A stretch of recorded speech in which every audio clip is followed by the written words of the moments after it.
के 60वें वंशज राजा दशरथ थे।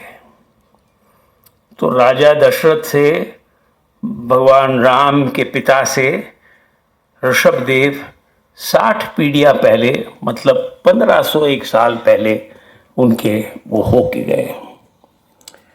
तो उन्होंने, वो जैन तीर्थंकर बने, तो उन्होंने क्या कहा? तो मैं भारतीय मूल्यों को जो देखता हूं उसमें से पहला 6 वाक्य जो है, 6 शब्द जो है वो ऋषभदेव के हैं। उन्होंने कहा असी। असी का मतलब है अस्त्र। पहला जैन तीर्थंकर अस्त्र रखो करके कह के गया है। Learn to defend. अपने आप में प्राइड होना चाहिए पर एरोगेंस नहीं, अभिमान होना चाहिए पर अहंकार नहीं। दूसरी बात वो कह के गए, मसी, स्याही होता है, मसी प्राकृत शब्द है, स्याही ये आधुनिक शब्द है, पर उसका अर्थ होता है कम्युनिकेशन। तीसरी बात वो कह के गए, कसी, कृषि। दादा यहां बैठे हैं, उन्होंने इतना अच्छा काम कृषि में किया है। उस समय से हमारे देश में कृषि के ऊपर महत्वपूर्ण वजन दिया गया है कि कृषि करना जरूरी है। कृषि का एक भाग कपास का उत्पादन है या गेहूं का उत्पादन है। उस जमाने में कृषि यानी उत्पादन था, गोपालन कृषि था, हर चीज का उत्पादन कृषि था। तो कृषि का मतलब है बी प्रोडक्टिव और सरप्लस प्रोड्यूस करो। जैसे कि इन्होंने बताया कि 2000 वर्ष भारत दुनिया का सबसे प्रगत और समृद्ध प्रदेश था। पर कैपिटा इनकम, मराठी में हम कहते कि दर डोई उत्पन्न, भारत का दुनिया में सबसे ज्यादा 1750 तक था, 250 साल पहले। तो ये कैसे हुआ? कृषि और वाणिज्य से हुआ। उत्पाद,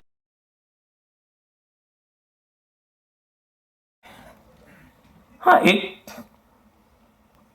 तिथि के ऊपर वहां पे जाके लोग प्रयागराज के यहाँ जो संगम है उसमें डुबकी लगाते हैं, एक पवित्र नदी के अंदर, और अपने आप को पवित्र करते हैं। तो कुंभ मेला क्यों? कुंभ कहां से आया? तो ये इतिहासकार मानते हैं कि राजा ऋषभदेव, मतलब भगवान राम से 60 पीढ़ी पहले जो राजा ऋषभदेव थे, जिन्होंने दीक्षा ली श्रमण धर्म की, उस दीक्षा का समारंभ प्रयाग में हुआ था।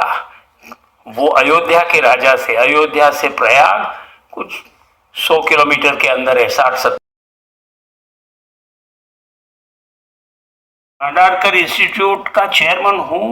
हमारे पास में मुरली मनोहर जोशी का लिखा हुआ खत है कि कुंभ मेला इसलिए कहते हैं, मौनी अमावस्या के दिन लोग वहां डुबकी लगाते हैं। मौनी अमावस्या कहां से आई? ये शब्द क्यों आया? ऋषभदेव ने दीक्षा के बाद में 1 वर्ष का मौन तोड़ा। उस दिन को बहुत महत्वपूर्ण मानते हैं और उसमें डुबकी लगाते हैं। तो मौनी